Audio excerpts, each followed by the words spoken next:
Pagkilala at Employees Night, tampok sa pagtatapos ng ika-49 na foundation anniversary ng Sokelco. Jericho Rosales at Enrique Hill nakisaya sa Kalimutan Festival 2024. At mga bipad sa lungsod ng Takoro muling dumaan sa pagsasanay.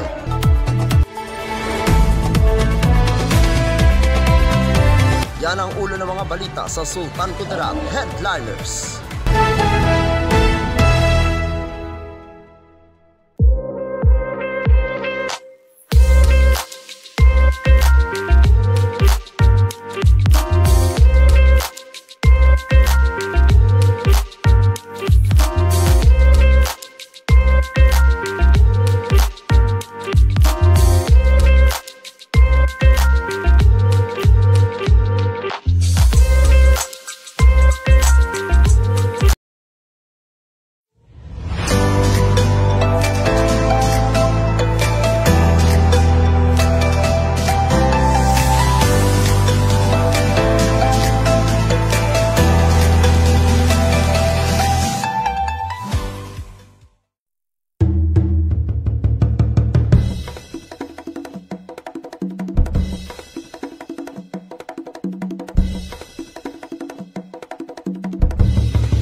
Magandang araw, lalawigan ng Sultan Kudarat.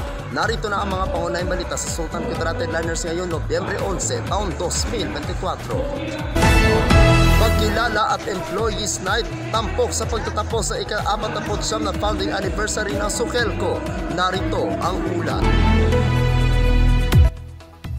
Sa pagtatapos ng Sokelco sa ika-49 na founding anniversary, binigyang halaga ng kooperatiba ang makabuluhang kontribusyon ng mga empleyadong gumaganap ng papel sa tagumpay ng isang organisasyon. Sila ay namumuno, nagsasagawa, naninibago at nakikibagay sa iba't ibang tungkulin at responsibilidad upang maisakatuparan ng bisyon at misyon ng co-op. Idinaos ang awarding ceremony sa mga retirees at service awardees upang parangalan ang kanilang karapatan bilang advocate ng Rural Electrification Program. Ibinigay ang plaque at monetary incentive sa mga empleyado bilang pasasalamat sa kanilang produktibong serbisyo, makabuluhang kontribusyon at tapat na dedikasyon sa paglilingkod sa co-op sa loob ng 10, 15, 20 at 25 taon. NEA Deputy Administrator para sa Electric Cooperative Management Services, Attorney Omar M. Mayo, nagsilbing bilang pinarangalan na panauhin.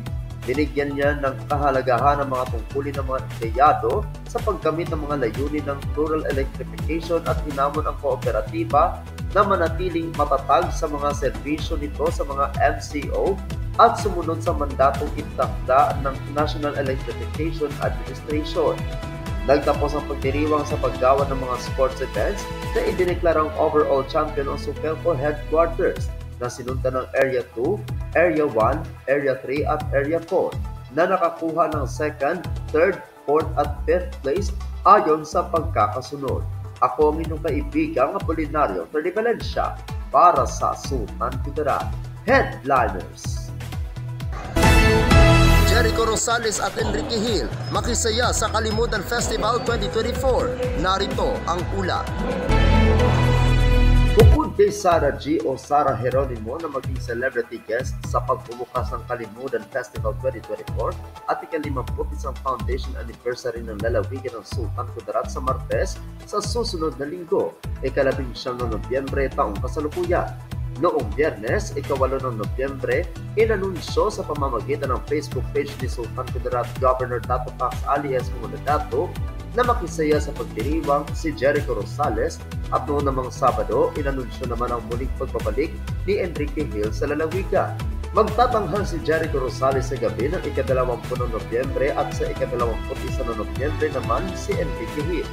Sa pagdating ng mga artista sa Kalimutan Festival 2024, asahan na ito ay dadagsain ng mga manonood hindi lamang mula sa lalawigan ng Sultan Kudarat maging sa mga karatig lalawigan. Hindi lang si Sarah Geronimo, Jericho Rosales at Enrique Hill ang darating sa pagdiriwang na kung meron pang nakahanay na iimbitahan sa pagdiriwang na inanunsyo sa susunod na mga araw ay manggagaling mismo sa Facebook page ng gobernador. Ako ang inyong kaibigang Apolinario Ferdinand para sa Sultan Kudarat Headliners. Para sa uling balita, mga bipag sa lungsod ng Tacurong muling dumaan sa pagsasanay. Narito ang ulat. Nasa 200 na mga Barangay Peacekeeping Action Team o BPAT na mula sa 20 barangay ng lungsod ng Tacurong ang nakiisa sa pagsasanay ngayon sa Tacurong City Cultural and Sports Center. Sumailalim ngayon ang mga BPAT sa kaalaman sa pagkilala ng mga Explosive Ordnance Device o EOD at Improvised Explosive Device o IED at kasama ang tamang pagresponde. Matapos ang naturang pagtuturo na pinangunahan ng PNP Bomb Squad, sumunod na nagsanay sa mga BPAT ay ang mga kawan ng Bureau of Fire Protection o BFP na kung saan tinuruan sila kung paano rumisponde sa isang sunog sa kanilang nasasakupang barangay. Isa sa mga magsasanay pa sa mga BPAT ay ang Philippine Drug Enforcement Agency o PDEA, ngunit hindi ito nakarating. Inaasahan bukas, isa sila sa mga magbibigay ng pagsasanay. Nitong umaga, naging panauhin si City Councilor Ralenta Posares Bernardo na kumatawan kay Mayor Joseph George Elachoncito, MD-DPA. Ang kanilang pagsasanay ay nagsimula ngayong araw at magtatapos bukas, ika-12 ng Nobyembre taong kasalukuyan.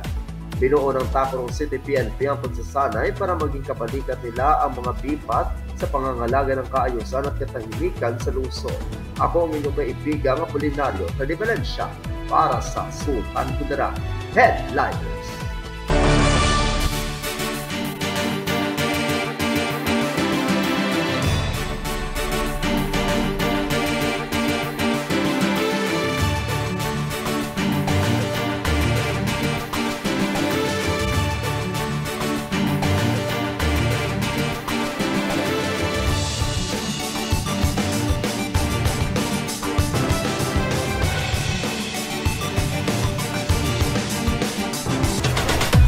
Atin ang kabuuan mga balita sa araw na ito. Mga balitang kailangan ninyong malaman. Balitang walang kinakampihan. Balitang totoo. Balitang may dalang aral at inspirasyon. Ito ang Sultan Kudarat Headliners. Hanggang bukas, maraming salamat at magandang araw, kaibigan.